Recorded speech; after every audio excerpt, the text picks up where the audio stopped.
All right. Welcome now to our Week 5 predictions episode for the NFL season of the Lewis and Laraib podcast.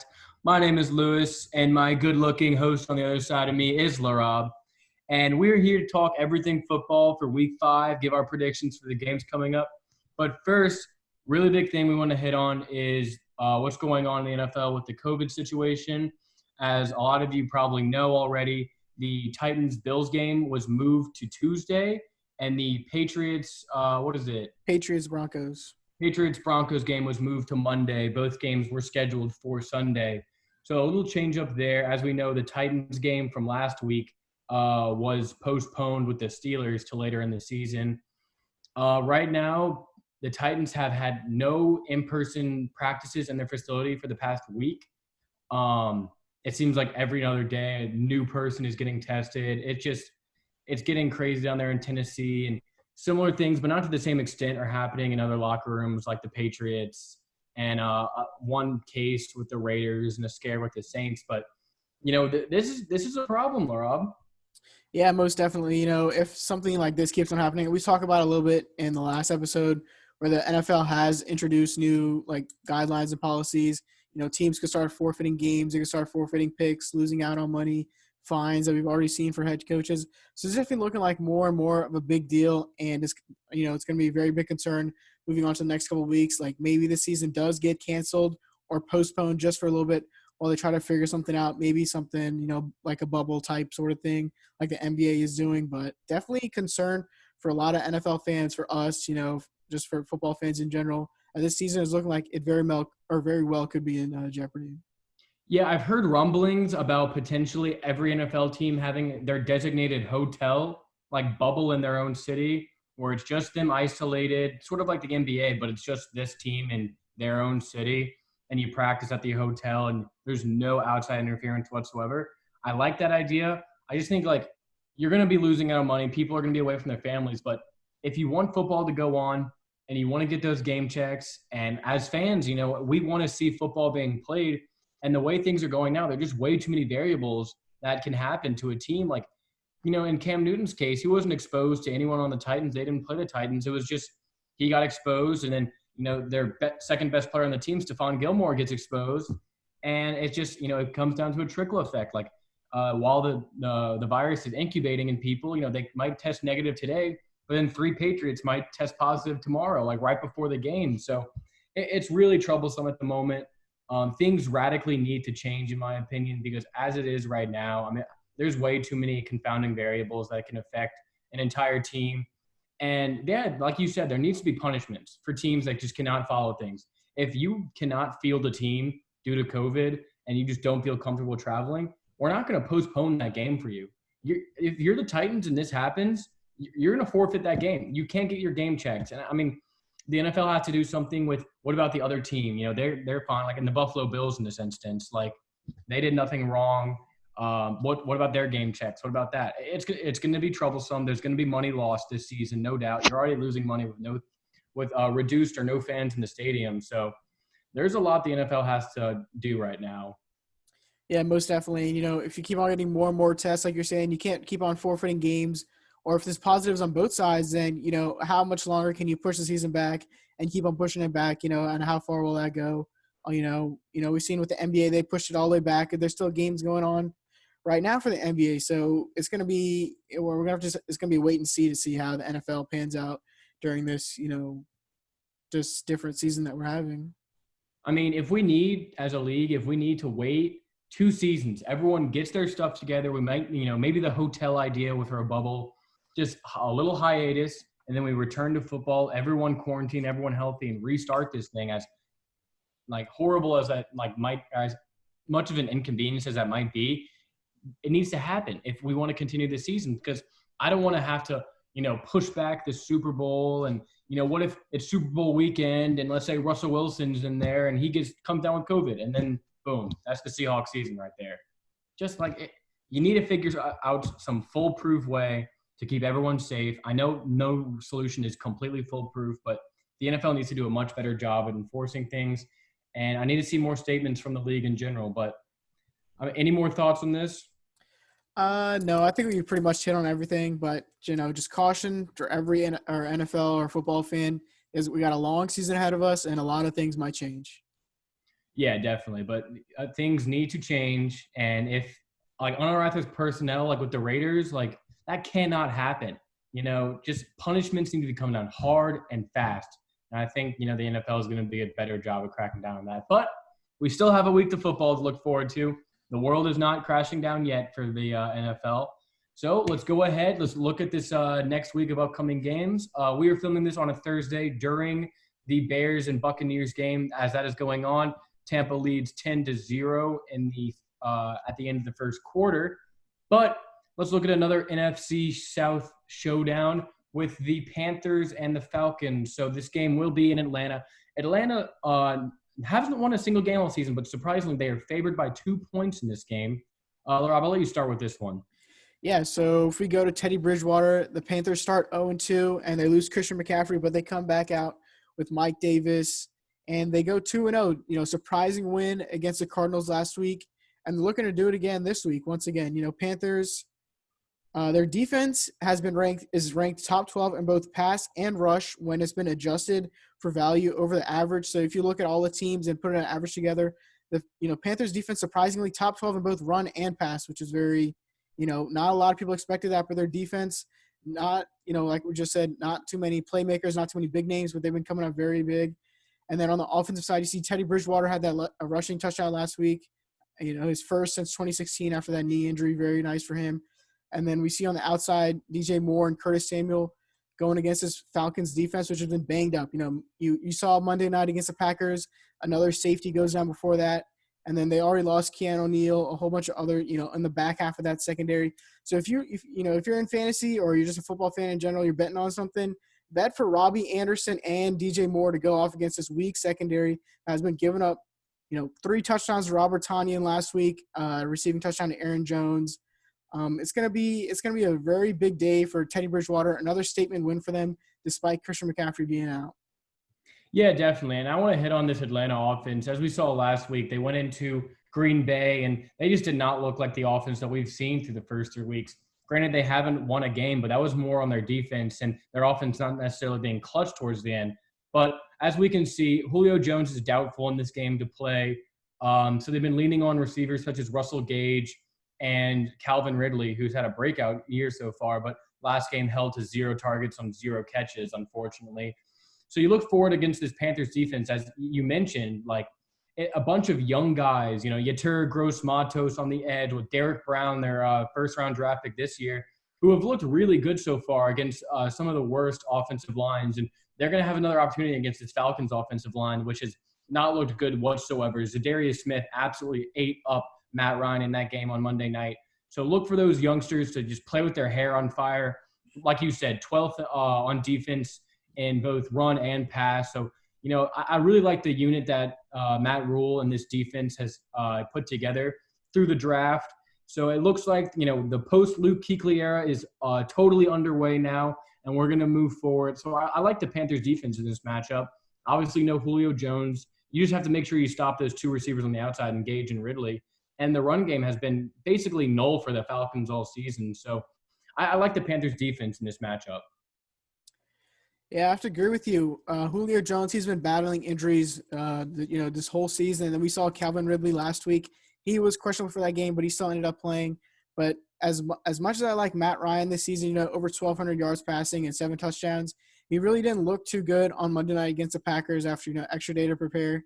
And so I think he's going to have his hands full once again in this divisional matchup. I think it's going to be a pretty tight game, but I got the Panthers in this one, 30-27. Yeah, I got to agree with you, Laraib. I like the Panthers in the matchup. I'm kind of unsure why Atlanta is favored in this matchup. I think it's just because a lot of people thought Atlanta would be a lot better this season, and their offense still has looked good in spots. But I think it's downward spiraling for this Atlanta team, and Panthers team riding momentum. I think they can see Christian McCaffrey coming back pretty soon. And in this NFC, and anything can happen. So I think they take advantage of this game and have a statement game, 34-20 in this game. All right, so let's move on to the second game or 12 o'clock window. It is going to be the Raiders visiting the Kansas City Chiefs. The Chiefs in this game are favored by -12.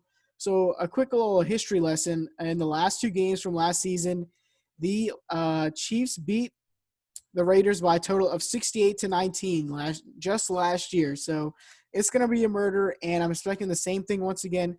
Patrick Mahomes, Stephon Gilmore, he has coronavirus, and we saw that picture from last week's game, or last Monday's game, where him and Patrick Mahomes are dapping each other up. So he might have coronavirus, and he might not play in this game. But besides that, I think if he does play, it's going to be a pretty easy game for this Chiefs defense or the Chiefs offense against that Raiders defense. A lot of weapons, like we've said, we've been saying Travis Kelce, Tyreek Hill, all those playmakers, Clyde Edwards-Helaire against this Raiders defense. But a key thing to note is the Raiders defense, they've been able to keep games pretty close so far. Josh Allen last week, or against the Bills last week, they were able to keep it pretty close going into the fourth quarter. And before that, in the Patriots game, it was pretty close until the offense gave up that touchdown in the end zone. So the Raiders, despite their record is saying they've been playing pretty well so far this season, but I don't think they'll be able to keep up with Patrick Mahomes though. Yeah, I'm going to bring it to the other side of the ball. I just think what I've seen from the Raiders offense so far, and it was more of the same against the Bills. It's just Derek Carr's inability to really stretch the ball down the field, and his lack of aggression on offense is kind of what's holding this team back, because you see defenses now are stacking the box. You see 7 or 8 defenders in the box to stop Josh Jacobs and stop the short passing game that Derek Carr likes to lean on in some of these games so far. And they get 3 and out, and they had a really bad problem of fumbling the ball last week against the Bills in a game that, it was a 1-score game, but they scored late. And imagine if you have some of those possessions back where you fumbled, you could have had a real chance of coming back into that game and making some noise. But like I said, they need to have all their horses with them. They still have one of the better offensive lines in the league. Is Chris Jones playing this game? No, I believe Chris Jones will be out. So that's another positive for this Raiders offense. Yeah, so, your main force in the middle, your big pass rusher on 3rd and long. So I think, in this game with the injury to Chris Jones, and if they can just play it conservative, run the ball, and, just don't ask Derek Carr to do too much, because he won't in the first place. His lack of aggression, like I said, is one of the biggest weaknesses of his game. But, he's limited turnovers this season, 8 touchdowns, 0 interceptions. Yeah, he's fumbled a few times. But if he can limit turnovers in this game and keep Patrick Mahomes on the sideline like the Patriots did on Monday night, then I think that's a recipe to keep this game close. I still think the Chiefs have a better team in this situation. I think the Chiefs are going to win. But it's definitely going to be closer than a lot of people think. I have to disagree with you. This, you're talking about Derek Carr, his inability to be aggressive. But, if you're going against Patrick Mahomes, that Raiders defense is not going to be as good as the Patriots were last week. They're going to give up a lot more plays to that high-powered Chiefs offense. So I think if the Raiders have any shot in this game, it's going to come down to Derek Carr. Can he score the ball quickly? Because they're going to go down, 14-0, 21-0. So if they have any shot, it's going to all be on the back of Derek Carr. Is he going to be able to hit Henry Ruggs deep on the sideline? Has that 4.2, 4.3 speed, along with the rookie Brian Edwards. So if they can get anything going on that on the outside of that Chiefs defense, I believe they might have a chance. But I still have to take the Chiefs in this one pretty easily. It's going to be 30-20. Yeah, I think this game is close early, but then the Chiefs just hit on those big plays that they were unable to get on that New England secondary, that I think they're going to be able to expose this Oakland secondary in this one. It's close early. It's probably going to be like a 3-point game at half, but Patrick Mahomes comes out in the third quarter, lights it up. I like the Chiefs in this one, 31-20. All right, let's move on to our third game of the 12 o'clock window. The 2-2 Arizona Cardinals are visiting the 0-4 Jets. Cardinals in this one, -7. So let's talk about Kyler Murray, just a little bit. He started off the season 2-0. Both you and I thought he might be able to slide into that MVP conversation. But so far this season, his pass rating on third down has been a 45.1. And on his deep plays, it's only been 28 or 27.8. So, even with DeAndre Hopkins and Christian Kirk and all those deep field threats, Andy Isabella that he has, he can hit them deep. He just hasn't been able to hit them. And we've seen in the past 2 games against the against the Panthers, they gave a big lead early, couldn't score that much. And then the Detroit Lions, that was a close game all the way throughout. Even with the addition of DeAndre Hopkins, this this Cardinals offense has looked pretty one-dimensional. Kenyon Drake, they signed him to a big deal, but they haven't been able to get him going much. Only 5 targets in the whole season. And then, but I mean, it's going to be easy for them against this Jets defense, which we've seen hasn't been, or this pass defense, excuse me, that hasn't been very good all season long. So expect a bounce back game from Kyler Murray for this game. Yeah, definitely. And the biggest storyline for the Jets in this one is Sam Darnold is not going to play in this game. Joe Flacco will be the starting quarterback. So, I mean, it's going to be a completely different offense with just Joe Flacco has not started an NFL game in a long time since his heyday in Baltimore. And I just think this, if there's a game that the Cardinals want to get back on track for, this is the perfect game for them. Like you said, getting Kenyon Drake back involved in the running game. The Jets got ran all over last week by Melvin Gordon in that game. And just the mental mistakes by this Jets defense, 11 penalties against the Broncos in that one. That's just not going to get it done, especially against a threat like Kyler Murray in this offense. I think Cliff Kingsbury rights the ship, and the Cardinals get back on track in a big way. You have to agree with you. This Jets team doesn't look like they're going to do any better with Joe Flacco. Although I believe Le'Veon Bell is back for this game, so maybe he gives that Jets offense just a little bit of a boost. But I don't think that defense is going to be able to keep up with DeAndre Hopkins on the outside. And then Kenyon Drake, like you mentioned, he's just going to be running all over them. So I got the Cardinals in this one pretty easily, 27-17. Yeah, I think the Cardinals come out on fire in this game, and frankly, they just never let go of the gas pedal. I'm going to go 31-15 in this game. I just don't see the Jets offense without Sam Darnold really doing much against an improved Cardinals defense. If Kyler Murray can just get back on track, limit mistakes, and you have a great chance in putting up at least 30 points in this game. So, yeah, I definitely like the Cardinals in this one. Yep. So another game in the 12 o'clock schedule, we have the Eagles visiting the Steelers, who are 3-0. This is probably going to be one of the better games of the 12 o'clock window to watch. Steelers 3-0. We've seen them, have some pretty nice victories against some mediocre teams. So it's going to be nice to see them, against an all-right team in Carson Wentz. But the Steelers are -7 in this game, Lewis. So do you want to start us off on this one? Yeah, I want to discuss what I saw from Philadelphia last week. And that was just resolve from a team that, they've had a lot. They've heard all the noise around them. Carson Wentz has not played well this season whatsoever. But in a game against not the most healthy team, but it was still a significant, former NFC champion representative. And Carson Wentz rebounded in a big way. Losing most of your wide receivers and most of your offensive linemen, having to throw the guys like Travis Fulgham, Greg Ward, and your backup tight ends most of the game. It's going to be a struggle regardless of who you're playing against.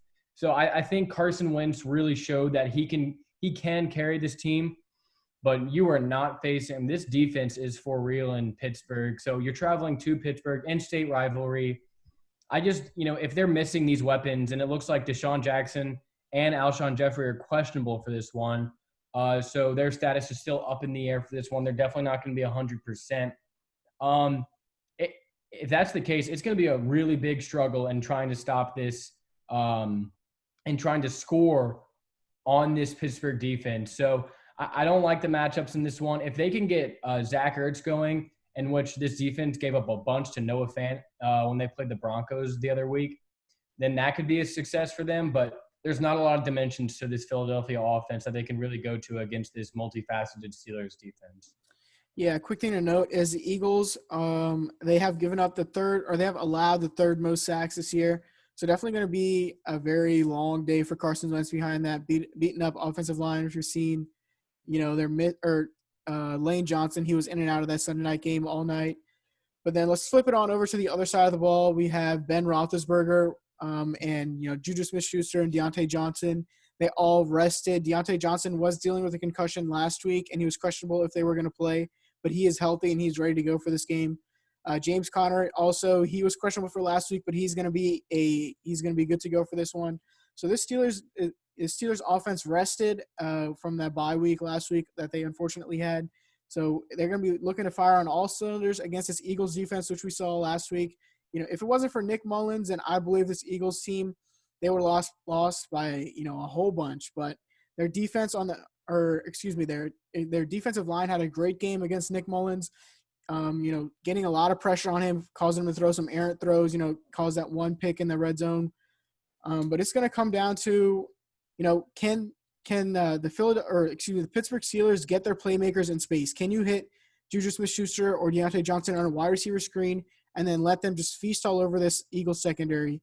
They got Darius Slay from the Lions over the offseason, but he went down with an injury on Sunday night, but he came back in that game. But he's a little banged up. And then Jalen Mills, Avonte Maddox, they just haven't been what they used to be since that Eagles team that went to the Super Bowl. So I think it's going to be the Steelers in this game pretty easily, but it's going to be 24-14 Pittsburgh. Yeah, this is going to be a really rough matchup for the Eagles in this one. There's not a lot of things going for them. Like you said, the defensive line rebounded in a great way against the 49ers last week. But in this game, you're playing against another solid offensive line with the Pittsburgh Steelers. So it's really about them getting pressure and stopping the running game of Pittsburgh in this one because, Ben Roethlisberger's looked good this season, but he hasn't looked great. And this Pittsburgh defense, as great as I exalted them earlier, they've let some teams hang around for much longer than they should have. So, but I expect them to have, a whole week off. They're going to have increased attention to this game. And I think they're just going to play with their hair on fire and absolutely get after Carson Wentz. It's going to be a long game for Carson Wentz. You need to protect that body of his because he's going to get beat in this game. So, I agree with you. I like Pittsburgh in this game. I'm going to go lower scoring. I'm going to go 24-13 Pittsburgh. All right, let's move into the Rams against the Washington professional football team. The Rams in this one, -7. So let's talk about that Rams offense. We saw them last week go against the New York Giants, and they struggled just a little bit in that game. Very close, came all the way down to the fourth quarter. But I expect a nice rebound this week against a banged-up Washington defense. Last week we saw Lamar Jackson and the Eagles run all over them once again. Mark Andrews, he had 2 receiving touchdowns in the game. Nice bounce back for him. And I expect a lot more of the same again this week. Jared Goff and Sean McVay, they're going to do some, creative play calling, get the receivers in space. Cooper Kupp, we saw he had a nice long touchdown. Robert Woods, he had an all right game. So look for those two along with Tyler Higbee, that speedy tight end that they have that can, they have big playmakers all across the board. And then I believe Cam Akers will be back for this game. So once again, that 3-headed, running back monster with Cam Akers, Malcolm Brown, Darrell Henderson. You don't know which one of them is going to get the ball for most of the game, so it's going to be tough for this Washington defense to plan on who they're going to guard. Yeah. So the big story coming out of Washington this week was they announced the benching of starting quarterback Dwayne Haskins for Kyle Allen. Last time we saw Kyle Allen in the game was last year under Ron Rivera with the Carolina Panthers. So I think Washington's looking at their division and where they stand. They know they have a talented football team. And as much as they'd love to play Dwayne Haskins, get him some more reps, they think they have a better chance at winning underneath Kyle Allen and their backup, Alex Smith, who we talked about in the last podcast, that potentially he getting the realms pretty early. But it looks like they're going to get the job to Kyle Allen, given Alex Smith his gruesome injury that he suffered a few years ago. So it's going to be a much different offense, I think. I think they're going to take more shots on the field. The biggest thing that Kyle Allen showed to us last year when he had his first few starts with Carolina was how accurate he was. He was almost – in those first 4 games, he was throwing for almost 80% completion percentage. So if he could just add more dimensions to this Washington offense with Terry McLaurin on the outside, Antonio Gibson running the ball, I think it can be really good for this team. I really like their offense in this one, and their defense just playing with their hair on fire. I mean, Chase Young will return to this game, so it's going to be amazing to have your number 2 pick back with you for this game. And I think I like the Redskins in this match, or the football team in this matchup. Excuse me. Let me give you some quick little stats for you, Mr. Butler. Dwayne Haskins, the worst QBR in the NFL. Kyle Allen, you said he was throwing some pretty accurate balls. Well, last year he had the worst QBR out of the NFC, for last season. And one other thing to note, Brandon Sheriff, guard for the professional football team, he will be out. So Aaron Donald, look for him to feast all over this Washington line. Yeah, no, definitely. The offensive line will struggle against this Rams defensive front.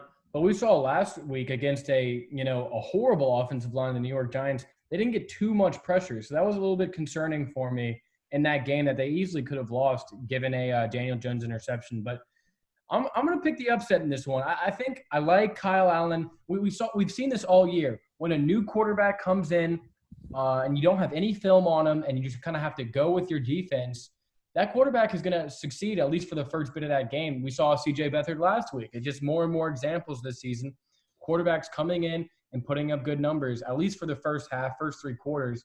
And if I think this Redskins defensive line can get to Jared Goff, as we saw the Giants do last week, they can cause this offense some real troubles. Do I trust this Rams team more? Yes. But, the comeback is a story. I think the Redskins, if they really want to win this division, this is a must-win game for them. So, yeah, I like the Redskins in this game with the big upset at home, 21-20. I'm going to have to completely go in the opposite direction. I got the Rams in this one, 30-17. It's going to be a pretty easy game. If you're talking about film on Kyle Allen, just go back to last year. He had the hot start in Carolina, but ended it really terribly. So I think Rams win this game pretty easily, and they're probably going to be my lock whenever we get to the lock and upset portion of this podcast episode. But nonetheless, let's move on to another 12 o'clock game. We got the Cincinnati Bengals, Joe Burrow getting his first win last week, visiting the Baltimore Ravens. Currently, there is no spread listed on here on ESPN, but I think the Ravens are projected to win by, I think it's a minus 13 spread. Minus 12. I just found it. It's minus 12. Minus 12? Okay, so do you want to start us off, Lewis? Yeah, I'll start us off. I'll start with this this Cincinnati offense. I just think what I've seen, Joe Burrow with the big win last week against Jacksonville, however, a suspect defense. What I saw most that really encouraged me was the involvement of Joe Mixon in the passing game. We know they've been trying, the big stats for him was the rushing game, but they've been trying to give him the ball rushing, but this offensive line has been so putrid that he hasn't been able to do much on the ground. But it was how Joe Burrow got him involved in the passing game. 6 receptions in that game. He really looked clean out there. It just adding that extra element to this Bengals offense, and Zach Taylor can see it. And we've seen teams run the ball well against this Baltimore front. In the first week, the Browns went and ran the ball all up and down the Ravens, but the Ravens were able to hold steady on the goal line and force key turnovers whenever they needed. So I think if Joe Burrow can hold the ball this game and just get Joe Mixon more and more involved in the passing game, we've seen, he's starting to develop a relationship with T. Higgins, Tyler Boyd still there. I think they should trade A.J. Green. He just doesn't look the same. I think a contending team could do more with him, but Joe Burrow seems to resonate more with some of the younger, fresher targets that they have out there. I think there's some matchups to look forward to, but this defensive line and linebacking core for the Ravens is going to dominate this Bengals offensive line. So, Joe Burrow, you don't want to get hit anymore. You might have to just fall on the ground if you see a Ravens defender running at you, because it's going to happen all game long. Yeah, well, a quick thing to note is, we know a lot of those playmakers on the Ravens line, but the Ravens have the 11th worst pressure rate so far this season in the NFL, so it might not be as tough a game as Joe Burrow is expecting. But let's move on to the Ravens offense. Lamar Jackson, he sat out of practice today, just a precautionary thing with a knee injury that he sustained against the Redskins, but he's going to be full go for this game. I think this is going to be another easy one for Lamar Jackson. Last week he had the Washington football team to go against, and this week he has another easy defense that hasn't been too crazy so far this season in the NFL. Look for a big game for Mark Andrews. The linebacking core for the Bengals gave up a lot of passes to the tight end for the Jaguars last week, so look for more of the same. Mark Andrews is definitely Lamar Jackson's go-to guy. We saw last week Mark Andrews with 2 touchdowns, as I said in the last segment. Look for the same thing again this week. And then Marquise Brown, another speedster. He can take it over the top at all. But I think most of this game, I think the Ravens get out to an early lead, and then we're going to see them, continuously just pound the ball like they've always done for the past 2 seasons. Number 1 rushing attack in the NFL last year. Probably going to be the number 1 again this year with Mark Ingram and J.K. Dobbins and Gus Edwards. Yeah, I think if there's any chance the Bengals can upset this Ravens team, they need to win the time of possession. And that's almost impossible against this Ravens team, how they run the ball. But if you can keep Lamar and that offense off the field, get Joe Mixon working, as you stated, 11th worst pressure rate in the NFL, get Joe Mixon just 3-yard gain, 4-yard gain, 5-yard gain, and eventually he's going to break one loose. So I like Joe Mixon in this I like the Ravens in this matchup. But if the Bengals want any chance, they need to win the time of possession. But I'm going to pick the Ravens in this one. I think they get out to an early lead, and they just chew the clock, absolutely run the Bengals out of the stadium, and they're going to come away with this one. I'm going to go 28-20. You have to agree with you. I think the Ravens just ground and pound this game to easy victory to go up to 4-1. So I got the Ravens 30-20. All right. All right, let's move on now to our next matchup of the 12 o'clock slate. We have the Jaguars traveling to Houston. Houston favored by 5.5 this game, despite the winless record. What I've seen so far, I mean, huge news coming out of Houston, right? No Bill O'Brien anymore. Romeo Crennel will be the interim head coach for the time being for this Houston franchise. So a lot of question marks going into this game, how their offense is going to go, what responsibilities that Romeo Crennel is going to have to take, and what that might take away from this Texans defense, which so far this year has not looked good whatsoever. And I'm going to stay on that side of the ball. I'm going to look at this Texans defense. And what I've seen from them as a unit has been very unimpressive. We saw them against some pretty bad offense and Kirk Cousins and letting them just run the ball all the way down. They have the worst rush defense in the entire NFL. So for all my James Robinson fantasy owners, look to start him this week because he will have a great game. It's just like they have the talent there. They got rid of a lot of their back pieces. Kareem Jackson's gone. Jonathan Joseph is gone. So a lot of those, big plays down the field are going like that they used to contain in those older days.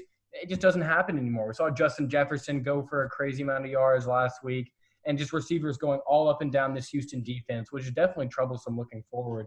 But Jacksonville's offense, on the other hand, they moved the ball against the Bengals. They didn't score too much. The Bengals defense isn't great, but we've seen them move the ball. They, with DJ Chark in that offense, he adds a whole different element of big play ability that they didn't have against Miami. So he's going to be healthy for this game. Look for him to have a really good game in this one. So I'm going to give the Jaguars offense the edge in this matchup. Yeah, and then we're looking on the other side of the ball. This is not a normal firing for this team. A team goes 0-4 and they just fire their team. But, we learned this past week that J.J. Watt, he was in the locker room literally screaming at Bill O'Brien in his face. So this team, they're galvanized after Bill O'Brien firing. Everyone is happy. They're excited for a new leaf to be turned over. So I think Deshaun Watson, he's going to go out there and he's going to let this ball fly to let everyone know I deserve that big contract over the offseason. If Joe Burrow can go out there and he can do it against them, then I have no doubt that Deshaun Watson can go out there with his big receivers, Brandon Cooks, Randall Cobb, Will Fuller. There's no more pressure to, we don't – Bill O'Brien had I have to give David Johnson the ball because I just traded him for this big deal over the offseason. So my priority is I need to get David Johnson going. That's not going to be the case anymore. It's going to be Romeo Crennel, and he's going to, he doesn't want to have another bad start once again. So he's going to let Deshaun Watson take over this offense, let him do whatever he needs to do to get this win against Jacksonville. And I think the Texans win this game. It's going to be, it's been pretty close between these two games. Last year we saw the rookie Gardner Minshew come into Houston, and that game came all the way down to a 2-point conversion.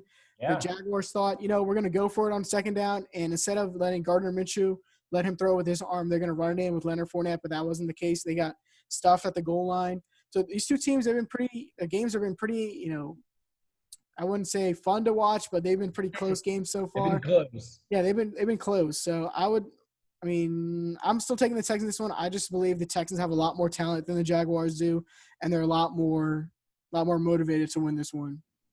Yeah, I don't trust either of the defenses in this game. So I look at the quarterbacks, and Gardner Minshew had an amazing game the first week of this season, but since then has sort of tailed off. He's still been good, but he's not that franchise quarterback that any team is looking for. So I like Deshaun Watson in this game. I think 5.5 points is way too much for all the chaos that's been surrounding this franchise this week. So I'm going to get a close one. I'm going to go 23-20. Houston wins this matchup. Yeah, I'm going to say another field goal game. I'm going to go 27-24. Texans. All right, so it looks like we agree on that one. So now we are going to move on to our next game of the slate. We have the Dolphins going to 49ers for a 3 o'clock game. 49ers favored by 9 points in this matchup. Big thing to take away from this, San Francisco is beat up. And it looks like did they say C.J. Beathard will be starting this game? I don't believe they've decided yet. Jimmy Garoppolo is questionable for this game. So, yeah, it seems like this team needs their quarterback back because against that Philadelphia defense, they did not look good whatsoever. Way too many turnovers, way too many mistakes. Their offensive line was getting spun around by that Philadelphia defensive line. They need to find a significant offensive identity. And if there's a game to get back into for finding your offense, I think it's against this Miami defense, which has been improved on the season. But as we saw against Seattle last week, they let up the big plays. The game was close for a lot of it, but they just, they eventually broke towards the end of that game. Russell Wilson had the best of them. And they were, Chris Carson did Chris Carson play last week? Yeah, he did. He had a rushing touchdown. Yeah, so it seemed like he found his momentum against them. And I think Jerick McKinnon comes in this game, has a really big matchup against the Dolphins defense, which just doesn't have enough experience set on that side of the ball. Whereas the 49ers, they didn't look great. This is their bounce back game. If they want to have a chance in that tough NFC West, you need to take advantage of these games. So I think they handle business on the offensive end. They just pound the ball, use creative schemes. As we saw, Brandon Ayuk, the rookie receiver, they involved him in the passing game and the running game. And George Kittle's back as well. So they're seeming to get a lot more of their weapons back and healthy. So look for them to have a really big game. Yeah, a quick thing to note about this Dolphins team, despite how bad they've been playing so far, they haven't lost a game by over 10 points so far. As you were saying, the 49ers, Jimmy Garoppolo questionable, Raheem Mostert questionable, Witherspoon, their cornerback, Mosley, their cornerback, questionable, Dre Greenlaw, linebacker, questionable. So there's a lot of questions for this 49ers team, which is a favorable matchup for the Dolphins, like I just said. Haven't lost by over 10 points. Devontae Parker, they signed him to a very nice contract over the offseason. So maybe he does go off against his beaten-up 49ers defense last week. We saw the 49ers get a lot of pressure on Carson Wentz, but it might not be the same thing against his Dolphins team. Myles Gaskin, he could have a nice rushing game. If this Dolphins team, if they can get just a little bit creative on the offensive side of the ball, maybe trick this 49ers defense, which is missing a lot of its key pieces. Maybe they don't get as much pressure as they did against Carson Wentz. They can maybe come away with the win, but I doubt it. Fitzmagic, he's going to have to go crazy in this one with Preston Williams and Devontae Parker if he's going to have any shot. But I think the 49ers win this game pretty handedly at home. Yeah, we talked about it in our preview last week. The big thing here is when are we going to see Tua? That's the biggest takeaway for this offense. That's their franchise guy they drafted. Ryan Fitzpatrick, let's see what type of game he has. He really choked that game against Seattle, and they could have came back and won that game for them, but I don't see him having I think he'll start strong, but against this San Francisco defense, which still is very solid despite the injuries on the front end, I just don't see him getting more than what Carson Wentz in that offense could do. So it's going to be a lopsided affair. I think San Francisco just runs away with the time of possession, and Fitzpatrick has little chances to get the ball. And if he makes a few mistakes here and there, it could be game in the third quarter. So I like San Francisco in this game. This is the first game Miami's going to lose by 10. I'm going to go 30-20. Yeah, I think Miami keeps up the streak by not losing by over 10. I'm going to say 26-17. All right, so you have it right on the line for that one. Let's move on to our second game of the 3 o'clock slate for this weekend. Big matchup here. We have the Colts traveling to Cleveland to face the Browns. Both teams are 3-1.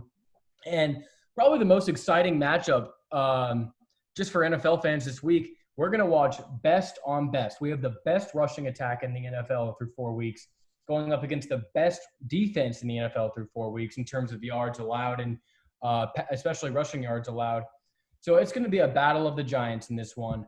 No Nick Chubb in this game, which is going to hurt the Cleveland offense, but it seems like they found something last game in their running attack, how they can make it so multidimensional, sort of like how the 49ers get their running attack involved. It's not just the running backs. Multiple motions. They can hand it off to the tight end. They can hand it off to the receiver. And Odell Beckham, as we saw, had a few big games in the rushing game last week against the Cowboys. But this is not the Dallas Cowboys or defensive front. This is the best defensive front in the NFL so far. DeForest Buckner, Darius Leonard have been playing like absolute studs this season. So this is going to be a huge test for them against one of the best rushing attacks. I think the biggest matchup in this one, because if those two kind of just like nullify each other, it's going to be Baker Mayfield against this Colts secondary. And this Colts secondary has allowed the least passing yards in the NFL with only 175 passing yards allowed, while the Cleveland offense is only throwing for 191 passing yards per game. So it seems like they're really relying on the run to get them through a lot of these games. But if they go down early to this Philadelphia or to this Indianapolis Colts team, if they have turnovers, which we've seen from this Cleveland game and Cleveland team in the past, Baker Mayfield, 2 interceptions on the season, but they've had fumbling problems as well. This needs to be a game where Baker Mayfield proves that he is worthy to be a number 1 overall pick against this defense, because if they can't get that run game going with Nick Chubb out, it could be some problems for this offense. Yeah, and then on the other side of the ball, you have Phillip Rivers and that Colts offensive line going against the Browns defense, which we saw, gave Dak Prescott just fits last week. As great as this Colts defense has been, their offense has not been looking too good. Phillip Rivers, a mediocre, lackluster season for him so far. T.Y. Hilton hasn't been able to get anything going. Most of that offense has been coming from that offensive line with Jonathan Taylor and Nyheim Hines just, trying to milk out the clock and keeping the ball away from the opposing quarterbacks. But it's going to be different this week against the Browns defense. Myles Garrett, he's had 5 sacks and 3 forced fumbles so far this season.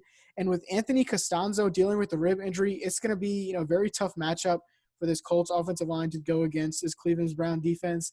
And then Denzel Ward, we saw him last week shadowing Amari Cooper and Gallup and CeeDee Lamb. He had an all right week. I gave up a couple deep bombs against Dak Prescott. Most of that was in garbage time. But I think the Browns can win this game pretty easily just because of how the Colts offense really hasn't shown me anything so far this season. Yeah, I mean, like you said, the Colts offense has not been to standard of what we've seen from Colts offenses in the past, be it Peyton Manning or Andrew Luck. But it seems like the identity of this team is it reminds me of the San Francisco team of last year. They can get to the passer with only 4, and then they're strong enough on the back end to where it's really hard to move the ball down this team. Quan Alexander in the middle, just sideline to sideline. And Nick Chubb being out, Kareem Hunt's been dealing with a groin injury for the past 2 weeks, so that's something to look at.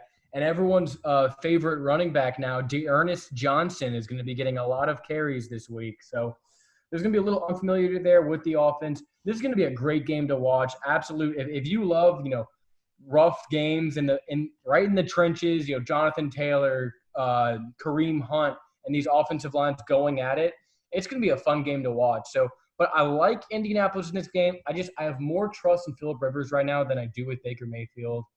I think Baker Mayfield has better options on the outside, but this Colts defense is, frankly, I just think is going to neutralize most of them. So I like the Colts in a low-scoring game. I'm going to go 20-13. Colts win by a touchdown. I'm going to take Baker Mayfield for the exact reason that you said. He has the better options on the outside of the ball. I just trust Odell Beckham Jr. and Jarvis Landry and Kareem Hunt way more than I do Paris Campbell, and T.Y. Hilton hasn't been doing very well. Jonathan Taylor, maybe you can get a little bit going, but it's going to be which quarterback has, less mistakes. And I think, maybe I'm putting too much confidence in Baker Mayfield, but I got them in this one, 24-17. This could be a very pivotal matchup for the 7th spot in that AFC playoffs, barring what happens with the AFC South division. So definitely a huge game to look at for the future of the AFC if the Browns want a chance in moving forward. But we're going to move on now to our next matchup of the weekend. Let's see. We have the Giants going to Dallas. I'll let you start with this one. But for me, the biggest storyline in this one is Coach Clapp returns to Dallas. Jason Garrett facing his old team. So let's see if he throws a few wrinkles in to spur his old team. Yeah, this Giants defense, last week we saw them very surprising. They kept the Rams in check for most of that game, but I don't think they'll be able to do the same thing. And once again this week with Dak Prescott, he leads the NFL, or he's in the top 5 in NFL right now, passing yards. Number 1. He is number 1. A lot of fantasy players, including yourself, very grateful to have him on their roster. I just believe with their 3-headed wide receiver core and Amari Cooper, CeeDee Lamb, Michael Gallup, and then Zeke in the backfield along with Tony Pollard, this Giants defense is not going to know who to guard against the Rams last week, that running game wasn't as prevalent as we thought it was going to be, and they could just focus on the wide receivers. But this week, Dak Prescott, he needs to put on a statement game, and especially that defense is going to have to come up or not have – they're not going to have to be as great as they were or as bad as they were last week. And the Cowboys, I think they win this game pretty easily. Yeah, the only concern I have for this Cowboys team, at least offensively, is the cluster injuries they've had on the offensive line. As we know, right tackle, their starting right tackle got absolutely destroyed by Myles Garrett last week. And Joe Looney, the starting center, is out, along with, Tyron Smith missed a part of that game last week. So they've been really banged up on this offensive line. If they want a chance to get Ezekiel Elliott going in this game and try to, because this is not a good defense. And this is a game for the Cowboys that you just want to get out of here with a win for your second one of the season against a very poor Giants defense. So getting Zeke involved is going to be a big thing, especially through the air as well. Just getting him more involved in offense, because your receivers are just – it seems like they don't need some of those receivers. They're so talented at the receiver position. Gallup, Cooper, CeeDee Lamb, Wilson, Schwartz has come on as a great tight end for them. And Dak Prescott, as we said, number one in the league in passing yards. So limit the mistakes. Don't have those just second quarter fumbles that you have to come back in this game, because I don't think they are going to have to come back against this Giants offense, which has not looked so good so far. Their offensive line had a better showing against the Rams last week, but Aldon Smith, DeMarcus Lawrence, Everson Griffin really need to step up in this matchup if they want to get to Daniel Jones, because 3 offensive touchdowns the entire season have been scored by this Giants. That is horrible. And if this Giants defense, which has been, thrown at all week for being horrible, worst defense in the league, this is the game you prove the haters wrong. You come out here and you shut them out. So I love the Cowboys this week. This will be probably my lock of the week. I'm going to have the Cowboys at home beating the Giants. I'm going to go 31-13. 31-13. Oh my goodness, dude. Well, this is going to be a lot easier matchup for this Cowboys defense, like you were saying. No, they're probably not going to give up 300 rushing yards to Devonta Freeman and Deion Lewis. So I think the Cowboys win this game pretty easily, get off to an early lead, and then just, take the air out of the ball with Ezekiel Elliott. And I think they win 27-17 at home.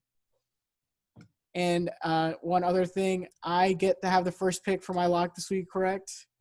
Yes, you do. Yeah, so this is probably going to be my lock of the week. What? You just said the – all right, whatever. Well, I see it could be a wild card with Kyle Allen. Maybe he just turns into Jesus on the field and throws for 5 touchdowns. So I'm going to go with the safer pick. We'll get to that whenever we get to it. All right, but let's move on to the Sunday night game. The Vikings, coming off their first win of the season, travel to Seattle to face the Seahawks, who are undefeated on the season. Seattle opens up as a 7-point favorite in this game. Laraib, I'll let you hit your team first. Yeah, so this is going to be the 3rd year in a row that the Seattle Seahawks and the Minnesota Vikings will be playing in prime time. And I just think Russell Wilson, in the past couple of years, we've seen him against his defense go crazy. And especially this year, he's going to have a monster week. If you have Tyler Lockett, if you have DK Metcalf, they're going to be, set them in your lineup. It's going to be set and forget. They're going to feast all over this Viking secondary. Deshaun Watson, we've seen him struggling all season, but we saw him last Sunday just light them up completely. Not too many. David Johnson didn't get it going that well, but Deshaun Watson definitely hit. Will Fuller had 2 touchdowns. Randall Cobb and Brandon Cooks had a great game. So expect for Russell Wilson to just let it fly on this Minnesota defense, which hasn't been playing very good all year long. Yeah, as impressive as this Seahawks team has looked, all of their games have come down to a 1-score affair, which has been a little troublesome so far looking at this season. But we look at the Vikings on the offensive side of the ball in this game. It looks like they found their rhythm, granted against a poor Texans defense, but they don't play much of a better defense in this game. Seattle's defense so far has been allowing 408 yards passing against quarterbacks, which is by far the worst in the NFL. Pretty good defense or a running game. They've only allowed 75 rushing yards per game, but 408 yards through the air simply will not get it. Will not get it done in against some of the better teams. But Thankfully, this is not a better team. This is the Minnesota Vikings, and this is Kirk Cousins in primetime. As much as we love to throw jokes, it has something there with Kirk Cousins in primetime. Like you said, this is the third straight year they play each other, and Kirk Cousins has come smaller than ever in every single game. Here's the difference, though. No Stephon Diggs this year, and it looks like Justin Jefferson is the perfect complement for this Vikings offense. He's really been getting it going. 8th in the leading receiving yards, and he's only started 2 games for the Vikings. 175 yards against the the Colts, and then this week against the Texans, he had 108 receiving yards. So he has come on very strong in the last 2 games, and the Seahawks are the worst team in the NFL in covering receivers and allowing the most fantasy points to receivers in the NFL. So for my fantasy owners, Justin Jefferson, Adam Thielen, in this game, start them, play them. But here's the caveat. It's Kirk Cousins, and it's prime time. So as much as I'd love to say that it's going to be a shootout, I simply cannot trust this Kirk Cousins in a big spotlight, but we'll see what happens. I like the Vikings offense in this game. If you can get Dalvin Cook going against a pretty stout run defense with the Vikings and then get those play-action bombs down to Thielen and Jefferson down the field, there's going to be a lot of gritty in the end zone for this Vikings offense. Yeah. I mean, it's going to be a very great game to watch. Another, from last week's Sunday night game, it's going to be very nice. But I think Seattle wins this game pretty easily, but it's going to be I think it's going to be a pretty close game. A lot of high scoring. Last year we saw a couple of mistakes by Russell Wilson. He had a pick 6 and then a fumble 6 by the Vikings defense. They had that. So that game was close by that. But I think this year, Kirk Cousins, they're going to set up the play action pass to Dalvin Cook, like you're saying. Justin Jefferson, he's looking like he could be Offensive Rookie of the Year this year with his performances so far. But I think the Seahawks win this game pretty easily in prime time. An overzealous Seahawks offense going against this Vikings team that really needs a win. It could be an upset waiting to happen. But, especially with Jamal Adams out. But I still think Seattle wins in prime time. It's going to be 30-24.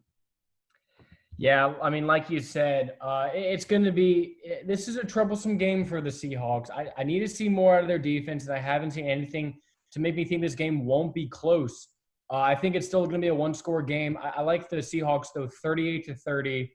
High score 38-30. Oh, my goodness. All the Seahawks games so far, they've been putting up over 30 points, but their opponents have also been damn near that number every single time. So 38-30. Kirk Cousins has a better game in primetime, but simply cannot do it in the clutch to finish off this Seattle team, and they will stay undefeated on the season. All right, so that will wrap up our Sunday slate of games, but let's move on. We have another doubleheader on Monday night. We'll start off in the 4:00 window. It will be the Broncos against the Patriots. We saw the Patriots last week without Cam Newton, but I believe he's playing in this game. Lewis, can you fact check me on that? He is not going to play in this game. He is not going to be playing this game, so that is very troublesome once again. Brian Hoyer, absolute. Jared Stidham will be the starter. Yeah, after that poor performance from Brian Hoyer that we saw last week, taking the sack right before the half, and then, costly interceptions. So Jared Stidham, he also threw a pick 6, so I don't have any trust in that Patriots offense. Well, that pick 6 tipped off Edelman's fingers. You really can't put that on Stidham. Was it or was it not a pick 6, Mr. Butler? It was basically a fumble. It was a pick 6 that he threw, but he was 100 times better than whatever we saw from Brian Hoyer. Oh my God, I don't know how he still has a job, but moving on. I think this is going to come down to Damon Harris, the rookie running back. He had a very nice outing, 17 carries for around 90 rushing yards against the Chiefs defense. So expect a little bit of the same thing against the Broncos. Who are they going to have that quarterback, the Broncos? Will it be Brett Rippon will start. Yeah, Brett Rippon will start once again, but he is not going against the Jets team. He is going against Bill Belichick and this Patriots defense. They gave, despite missing all the players that they lost to, sitting out the season for coronavirus, they still gave Patrick Mahomes fits, and they're going to give Brett Rippon nightmares. I believe it's going to be another one of those games where this AFC quarterback is going to be seeing ghosts out there on the field. They're not going to make Jarrett Stidham go out there and throw the ball a lot. They're just going to run. They're going to run over this Broncos team, and then their defense is just going to hold the Broncos to 0 points, maybe. This game is going to be so hard to predict because you never know. It might be Sunday and then another Patriot goes down with coronavirus. Like, you're missing your two best players on offense and defense in Cam Newton and Stephon Gilmore for this game. So you're really going to have to lean on the other guys. But I trust Bill Belichick. I trust this whole unit to get it going. I think they looked really good in slowing down Patrick Mahomes. They did have Gilmore, but there's a lot more very good complementary pieces to that. They're going to be able to, with an extra day, or they have a full week now of preparation for this game. Second Monday night in a row. You don't see that very often. But I like the defense. I think they're going to get it done against Brett Rippon. They don't have much offensively. Jerry Jeudy had a nice game, but it was the Jets. I just think the talent on this New England's defense is going to outlast this injured to hell Broncos team. No Cortland Sutton, no Noah Fant. Basically, your only weapon is Jerry Jeudy and Melvin Gordon in this game. So with Brett Rippon, another week might help him out a little bit, but not enough. I like the Patriots in this game. It's going to be lower scoring because the two quarterbacks are not that great. So I'm going to go 17-7 in this one. Patriots come away late. Yeah, it's going to be a pretty tight game, especially with these two quarterbacks that aren't very good. But I believe Patriots, like you said, they're going to pull it out with that run game against the Broncos defense. I'm going to say 17-13. All right, now we're going to move on to our second Monday night game of the evening. We have the San Diego Chargers traveling down to New Orleans to face the New Orleans Saints. I'll start off with this one as the resident New Orleans Saints fan. Saints are favored by 7.5 in this game. Coming off, it was 5.5, and then you see the Eckler injury comes down. They're missing a lot of pieces defensively. Derwin James, Melvin Ingram. Joey Bosa is questionable, but he's likely not going to play in this game. Mike Williams, however, will return on the season for this Chargers offense. So I'll start with the offensive side of the ball for the Chargers. Justin Herbert, man, he's looking like the best quarterback out of this rookie class. As much as I love my Go Tigers, Joe Burrow, what I've seen talent-wise from Justin Herbert so far, how he can just uncork that ball down the field. 3 very impressive deep balls were thrown against a pretty good Tampa defense that they made look silly. But as we see right now, Nick Foles is making them look pretty silly, but that's besides the point. Justin Herbert really impressed me in this game with just how poised he was. It's only his third start. He really looked like he's been in this game for a long time, going up against Tom Brady. But now you're going up against Drew Brees in the Superdome. Granted, no fans. This would have been a very tough environment for him to play in if there were fans here. But I'm going to talk about the Saints defense on the other end. You're getting Marshawn Lattimore, Malcolm Jenkins, Janoris Jenkins, all back in the secondary that they did not have last week against the Detroit Lions. And despite that, they made Matt Stafford look silly. They finally got pressure on the quarterback. Granted, against a not that great Lions offensive line, but the Chargers are not that great in themselves. Trey Turner, their offensive guard, will be out for this game against the Saints. Now for the Saints, though, this week of preparation, they got a hurricane coming in. So it's going to be a pretty hectic weekend for them to prepare, get everything together, just regarding how devastating this hurricane might be to the New Orleans area. But, big thing to look out, Justin Herbert throwing it deep against this Saints secondary, who they're good covering the deep ball, but it's about them not getting penalties, especially in the House of Horrors that is the Mercedes-Benz Superdome. And then we flip it on over to the other side. Drew Brees, we saw a nice comeback game for him last week. 2 touchdowns to Traquan Smith. Alvin Kamara got it going like he's been doing all season long. And then Michael Thomas, I believe he is most likely going to be playing in this game. So another weapon for Drew Brees to come back. A lot more players you can spread around the ball to now. And once again, we saw this Chargers defense. They had a nice lead last week, and then they just blew it to Tom Brady. He had 5 touchdowns to 369 passing yards. And then on the ground, they also gave up 115 rush yards to over 100 rush yards in total, and around 100 to Ronald Jones. So the Saints defense or Saints offense, they're going to be able to spread around the ball to anyone who they like to, and it's going to all depend on Justin Herbert. Can he keep up with Drew Brees and Michael Thomas? He's going to be back. A lot of people have been slandering the Saints offense, and he's going to be really amped up to get back out there on the field. Yeah, no word on Michael Thomas just yet. It's believed he might return, but with the Saints having a bye next week, they might push that back until after the bye to bring Michael Thomas back. But no word yet, as I said. Regardless, I really like what I saw with Drew Brees with his connection to Emmanuel Sanders and Traquan Smith last week. Granted, it was against the Detroit Lions offense. He looked really sharp. Spreading the ball down the field, that's what we've been clamoring for. That's what we've all been wanting. And he did it last week, and he looked really professional. I think the Saints get it done at home.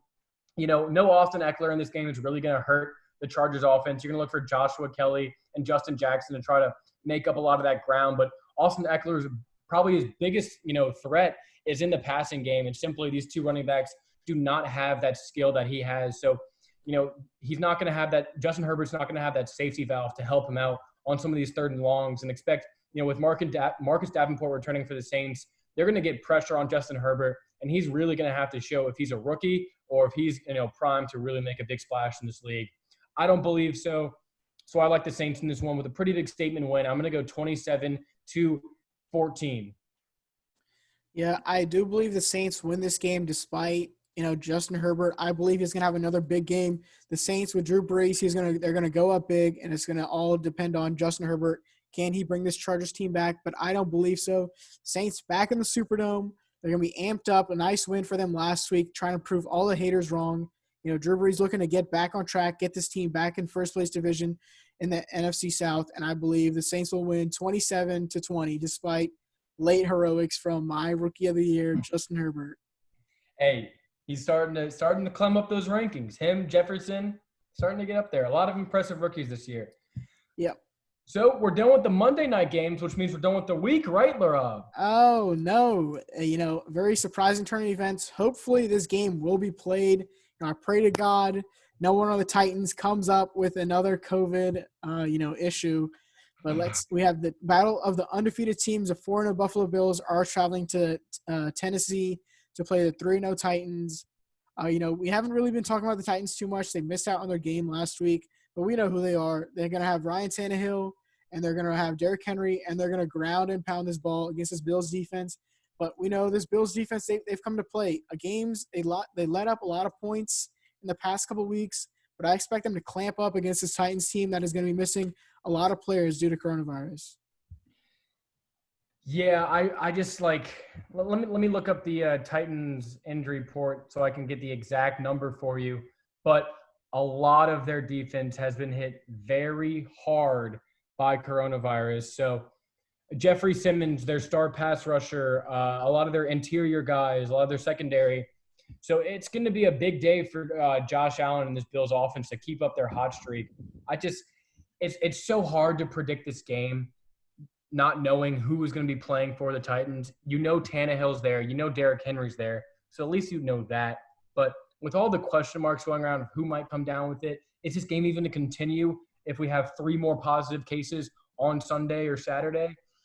There's a lot still up in the air for this matchup.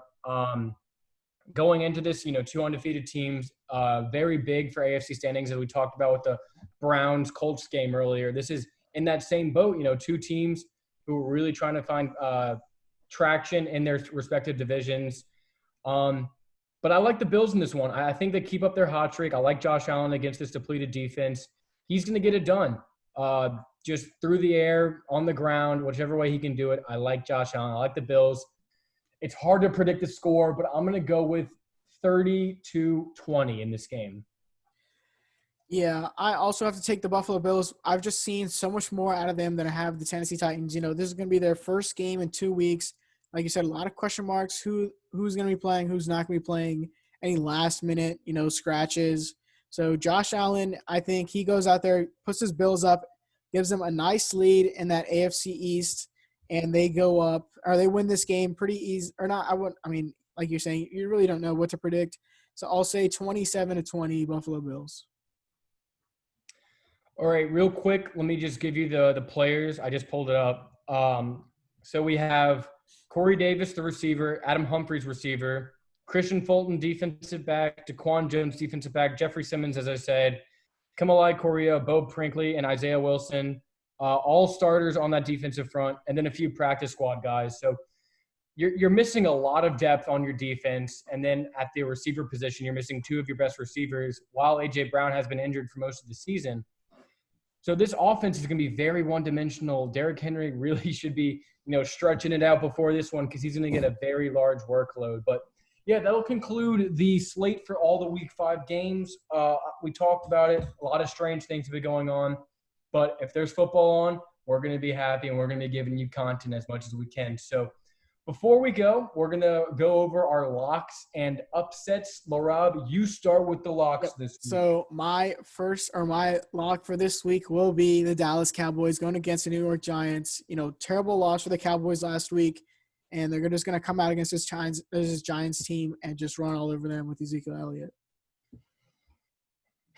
Yeah, I hear you there. My lock of the week, I got to go Ravens over Bengals.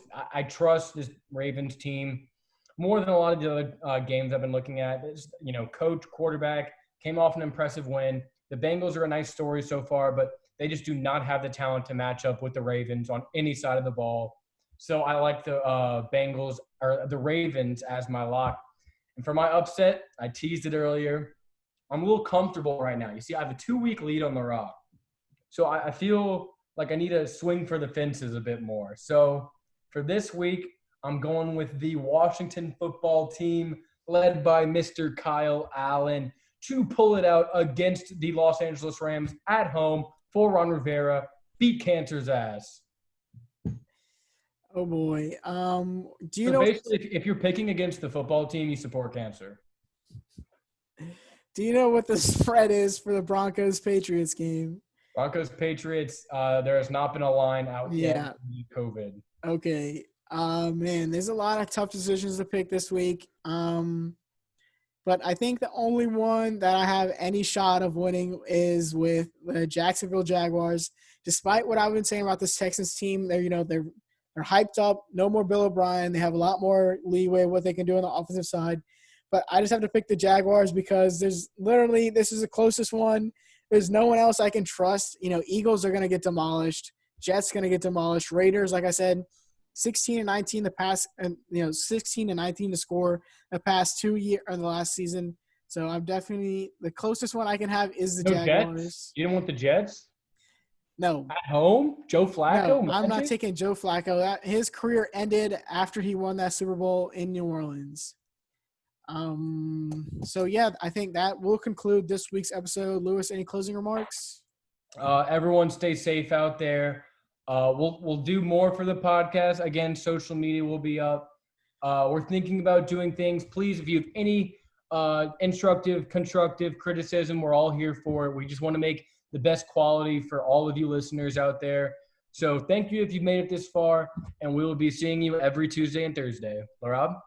Yeah, no one from last week sent any one of us a turtle. So once again, I will be giving out that challenge. If you are listening to this, send me a turtle on, send it to any one of our social media accounts. If you have my number, text me. I don't know, do anything to give us your attention, and we will hit you up with something.